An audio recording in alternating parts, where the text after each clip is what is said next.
Bersama masyarakat Indonesia tentu saja menginginkan pemilu 2024 berjalan dengan lancar dan aman. Tetapi harapan itu terusik justru dengan pernyataan dari Presiden Joko Widodo perihal adanya potensi riak-riak gangguan yang membahayakan bangsa di pesta demokrasi mendatang. Hal itulah yang dijadikan dalih oleh Presiden Joko Widodo untuk cawe-cawe dalam menentukan siapa yang menjadi penerusnya sebagai kepala negara. Apapun dalihnya, tidak seharusnya seorang presiden ikut cawe-cawe dalam penentuan siapa penerusnya. Presiden seharusnya cukup untuk memastikan pemilu berjalan lancar dan aman, bukan malah cawe-cawe. Inilah yang akan kami sajikan dalam editorial malam hari ini, dalih menakutkan Joko Widodo bersama saya, Zilvia Iskandar.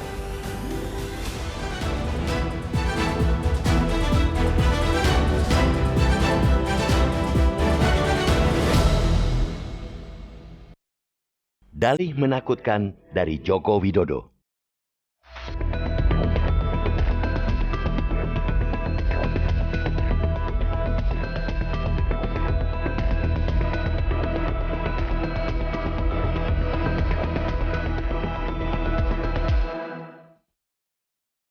Akan berjalan lancar dan amankah pemilihan umum 2024? Tentu kita harap demikian. Tetapi harapan itu terusik dengan pernyataan Presiden Joko Widodo perihal adanya potensi riak-riak gangguan yang membahayakan bangsa di pesta demokrasi mendatang. Riak-riak yang kemudian dia jadikan alasan untuk cawe-cawe. Bahwa pemilu utamanya pemilihan presiden dan wakil presiden 2024 bisa diwarnai riak-riak dikemukakan Joko Widodo dalam konferensi pers pembukaan rapat kerja nasional PDIP di Lenteng Agung, Jakarta Selatan, Selasa 6 Juni lalu. Tidak disebutkan secara detail riak-riak yang dimaksud. Tidak dijelaskan seberapa besar eskalasi gangguan yang bisa membahayakan bangsa dan negara itu. Yang pasti, karena adanya potensi riak-riak, Joko Widodo bersikukuh untuk cawe-cawe di Pilpres 2024. Dia tidak ingin diam saja ketika kontestasi demokrasi untuk transisi kepemimpinan nasional diganggu oleh riak-riak. Dia mengabaikan banjir kritik. Dia bergeming untuk tetap cawe-cawe untuk campur tangan di perhelatan Pilpres 2024. Pernyataan Presiden itu mempertegas inkonsistensi perihal posisinya di Pilpres. Sekira sebulan silam, Joko Widodo menegaskan tidak akan campur tangan karena Pilpres urusan partai politik. Namun dalam pertemuan dengan sejumlah pemimpin redaksi dan konten creator di Istana Kepresidenan Jakarta, Senin 29 Mei lalu, dia membenarkan dirinya cawe-cawe di Pilpres 2024 demi kepentingan nasional. Dia menyebut pentingnya momentum negara dalam 13 tahun ke depan dan menjaga bonus demografi. Seminggu kemudian, saat menerima korps alumni Himpunan Mahasiswa Islam di Istana, Presiden memberikan klarifikasi soal cawe-cawe yang dia maksud. Dia beralasan ingin menyampaikan kepada siapapun yang menjadi presiden nanti harus mempunyai persepsi yang sama dalam menghadapi realitas yang tidak mudah, tetapi peluangnya besar. Kini alasan Joko Widodo berubah lagi. Adanya potensi riak-riak dia jadikan dalih. Dalih yang bukan tak mungkin sekadar menjadi pembenaran dirinya cawe-cawe di Pilpres. Sebagai presiden, Joko Widodo semestinya punya dasar kuat ketika menyatakan bahwa pemilu berpotensi ada riak-riak yang membahayakan bangsa. Dia tak boleh asal bicara, pantang pula menjadikan sesuatu untuk melegitimasi sikap dan langkah yang oleh banyak pihak tak bisa diterima. Kalau memang ada riak-riak di Pilpres, sudah menjadi tugas dan kewajiban Presiden mengantisipasi dan mengatasinya secara wajar, tidak berlebihan. Riak-riak bukanlah alasan yang cukup bagi Presiden untuk cawe-cawe terlibat dalam politik praktik di Pilpres, terlebih ketika campur tangan itu dalam bentuk dukungan bagi calon tertentu dan menghalangi calon yang lain. Presiden adalah bapak semua anak bangsa. Dia tak boleh memihak yang ujung-ujungnya merusak demokrasi. Riak-riak di pemilu akan muncul justru jika ada keberpihakan, kalau ada ketidakadilan. Pemilu akan berlangsung lancar dan aman jika penguasa yang masih mengendalikan segala sumber daya dan aparatur negara bersikap netral. Membiarkan kompetisi berlangsung fair, memastikan kontestasi bergulir jujur dan adil, akan menjauhkan pemilu dari riak-riak yang membahayakan. Melempar narasi adanya riak-riak di pemilu sekaligus menjadikannya sebagai alasan untuk cawe-cawe bukanlah tindakan yang bijak dari pemimpin tertinggi di republik ini. Ia bisa memantik ketakutan di tengah rakyat, atau jangan-jangan presiden sendiri yang sedang ketakutan sehingga membuat langkah-langkah yang menakutkan itu. Huh?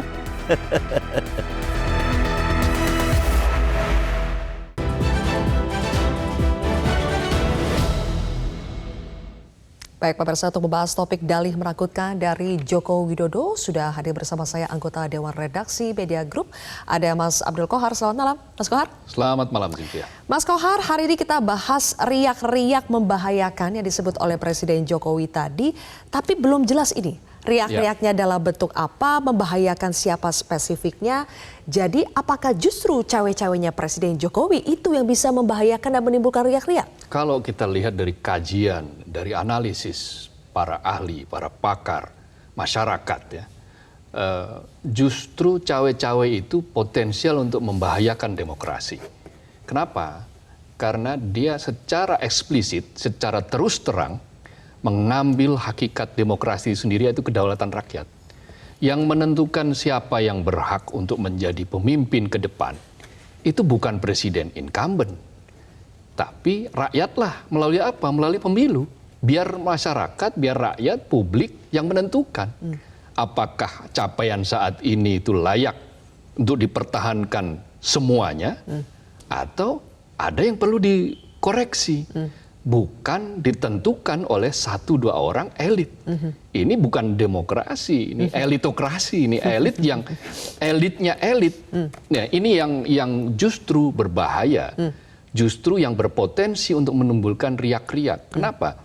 Karena cawe-cawe dari presiden, cawe-cawe dari kekuasaan, atau yang digerakkan oleh kekuasaan, itu akan menimbulkan pemilu yang tidak jujur dan tidak adil. Justru riak-riaknya di situ ya. Tapi kalau dalam konteks cawe-cawenya presiden itu disebut adalah ikut campur dalam urusan menentukan siapa capres atau pengganti dari Presiden Jokowi, pernah dibantah Mas Qohar. Kita simak dulu pernyataan dari Presiden Joko Widodo berikut ini. Jadi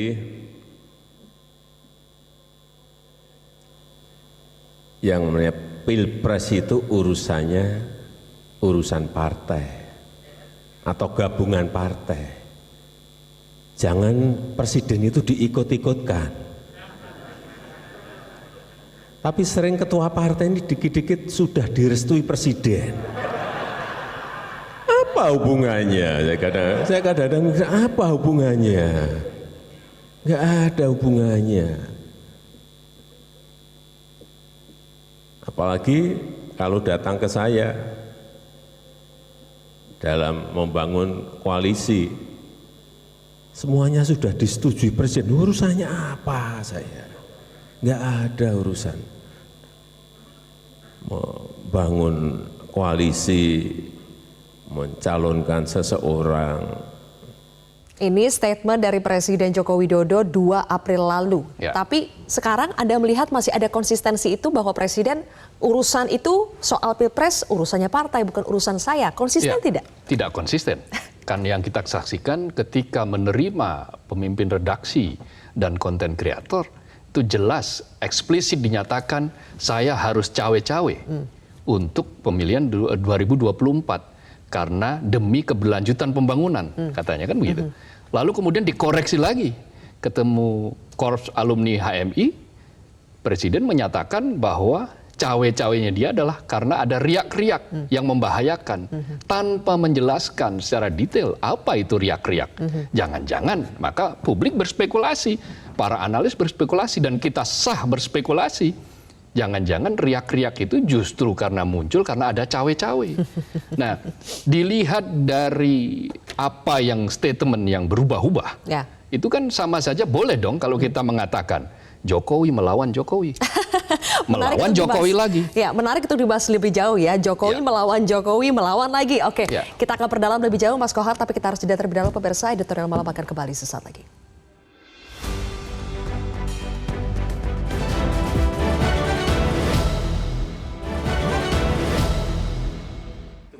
Bisa berjalan dengan baik tanpa ada riak-riak yang membahayakan negara dan bangsa. Masa kalau ada riak-riak yang membahayakan negara dan bangsa saya disuruh diem? Enggak lah. Ya. Oke, ini pernyataan terbaru dari Presiden Jokowi kemarin. Tadi Mas Kohar sempat menyebut bahwa Jokowi ini melawan Jokowi. Maksudnya gimana itu, Mas? Ya, kan statement pertama tadi di bulan Ramadan, tanggal 2 April, mengatakan bahwa jangan dikit-dikit Presiden diikut-sertakan. Karena Capres-Cawapres itu urusannya partai politik dan gabungan partai. Lalu faktanya mengumpulkan 5 partai dengan tidak menyertakan partai yang masuk di dalam kelompok pengusung atau pendukung partai pemerintah. Nah, apa yang terjadi kemudian ketika ditanya, bukan cawe-cawe, itu bukan cawe-cawe, itu hanya bagian lah dari strategi bagi kita untuk bagaimana keberlanjutan pembangunan ini bisa dilakukan, kan katanya begitu. Lalu ketika didesak mengatakan, loh kok ada yang tidak diikut-sertakan, sudah rapatnya di Istana Negara, di tempat yang seharusnya di situ menjadi puncak dari netralitas, ya, keagungan kenegarawanan, tetapi justru di situ dikotori oleh pertemuan-pertemuan yang mengatur tentang strategi. Strategi untuk apa? Untuk melanggengkan kekuasaan, untuk melanjutkan. Karena alasannya yang tidak diundang itu karena sudah beda koalisi di Pilpres ya? Iya, dengan mengatakan sudah punya koalisi yang lain. Artinya apa? Itu kan penegasan bahwa itu cawe-cawe dalam konteks mengatur strategi. Mengatur strategi loh. Kemudian diperjelas tidak itu Mas Kohar dengan bilang bahwa sekarang demi kepentingan bangsa dan negara dan riak-riak. Alasannya yang berbeda kan kemudian. Nah, jadi kalau ada yang mengatakan bahwa ada yang disembunyikan dari sini, ada semacam kayak kosmetik karena ada kesalahan bicara, lalu kemudian dia dipulas lagi, diperbaiki lagi, dibedakin lagi. Kasih lipstick lagi supaya glowing gitu ya, dengan mengatakan bahwa ini adalah cawe-cawe demi bangsa dan negara. Karena barangkali ya menyadari bahwa cawe-cawe yang kemarin ditegaskan secara telak bahwa dia melakukan itu adalah demi untuk mencari siapa penerus, termasuk dengan pertemuan dengan para relawan kan, akan membisiki, akan menunjukkan siapa nanti, lalu kemudian menyebut sejumlah nama, tapi sambil meninggalkan sejumlah nama. Artinya bahwa ini merupakan alarm bahaya bagi demokrasi. Justru di sini riak-riak berpotensi untuk membesar, untuk muncul. Dan seperti kata Mas Kohar ya, Presiden Jokowi seperti sedang menganulir, melawan statement yang sebelumnya dengan cara yang baru lagi karena untuk menutupi yang sebelumnya lagi. Betul, Jokowi melawan Jokowi, melawan Jokowi. Mas Kohar, kalau kita berbicara soal ada riak-riak yang membahayakan bangsa dan negara, mungkin ada juga sebagian yang berpendapat betul, karena kan setiap pemilu pasti ada dinamika. Pasti ada selek lah antara pendukung A dengan pendukung B.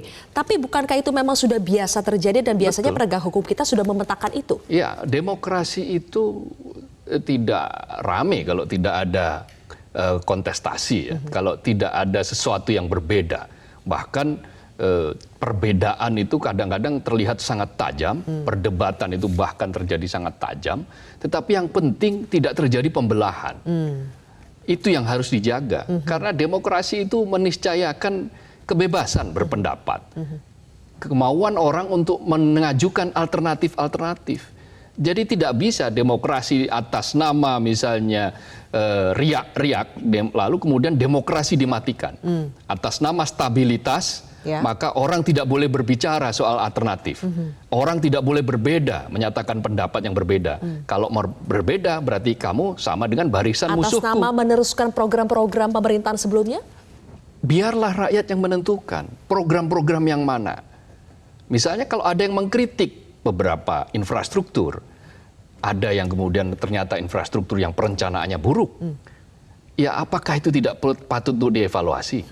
Ada infrastruktur yang kemudian anggarannya membengkak sampai triliunan dan akhirnya kemudian APBN ikut menanggung itu, apa itu tidak perlu dievaluasi juga? Lalu hilirisasi untuk siapa? Apakah keadilan itu sudah 100% terwujud? Oke. Ini kan semua pertanyaan-pertanyaan besar yang hanya bisa dikoreksi apabila ada kebebasan, Baik. apabila ada partisipasi. Nah, partisipasi itu kan wajar kalau ada yang berbeda. Ya. Nah, itu bukan riak-riak yang membahayakan. Justru itu adalah dinamika yang menyehatkan. Oke, justru dinamika yang menyehatkan. Betul. Dan tadi kalau Mas Kohar bilang jangan sampai ada pembelahan, jangan-jangan dengan adanya cawe-cawe ini, apakah justru itu yang bisa menimbulkan pembelahan? Boleh dijawab nanti, Mas Kohar. Kita harus jeda lagi, pemirsa. Editorial Malam akan kembali sesaat lagi.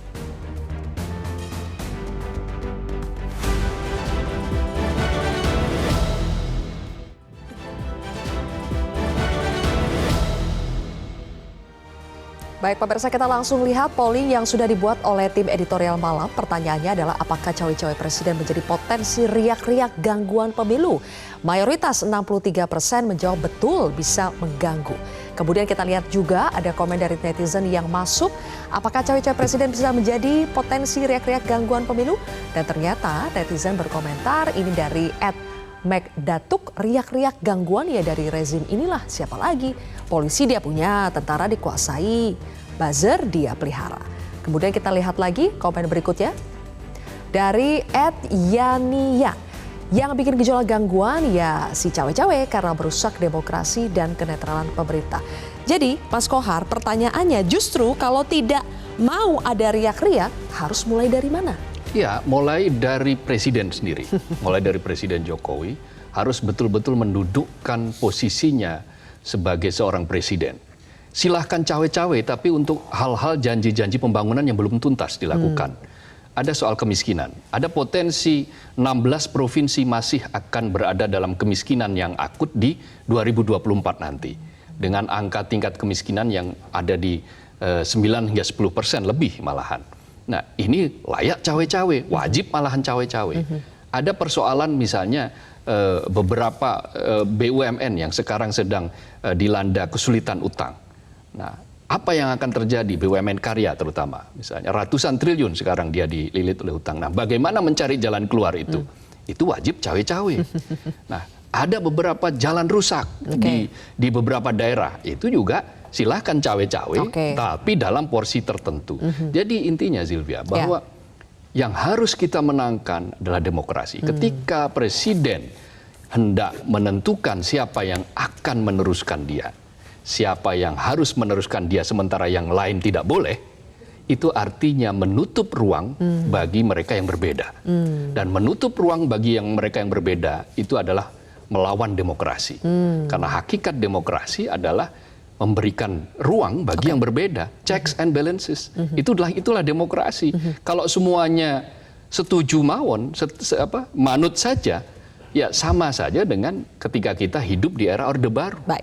Ketika itu Orde Baru monolitik itu, tidak ada yang namanya suara yang berbeda, tidak boleh malahan. Jadi kita tidak perlu takut dengan adanya perbedaan, mau ini kandidat ini adalah presidensian atau bukan presidensian, persilakan saja. Persilahkan saja, biarkan rakyat yang memilih. Betul, itulah demokrasi. Dan kalau kita percaya menjalankan demokrasi itu sesungguh-sungguhnya, maka hasilnya akan justru lebih bagus. Penelitian Moulton itu menunjukkan bahwa negara-negara yang menganut sistem demokrasi itu tingkat pertumbuhan ekonominya 25% lebih tinggi daripada negara-negara otoriter. Jadi jangan pukul mundur demokrasi. Jangan membuat cawe-cawe yang justru membahayakan demokrasi. Cawelah untuk memperbaiki ekonomi, karena pemerintahan ini tinggal 1 tahun sedikit. Sudah cukup jelas sebetulnya Mas Kohar, tapi penegasan terakhir. Jadi kalau cawe-cawenya Presiden Joko Widodo itu menyelamatkan atau membahayakan demokrasi? Membahayakan demokrasi. Membahayakan demokrasi. Baik, kalau begitu terima kasih Mas Abdul Kohar, anggota Dewan Redaksi Media Group sudah berbagi bersama kami malam hari ini, dan terima kasih netizen yang sudah bergabung juga dalam voting tadi. Dan pemirsa, demikianlah akhir dari editorial malam. Saya Zilvia Iskandar pamit undur diri. Terima kasih, sampai jumpa lagi besok.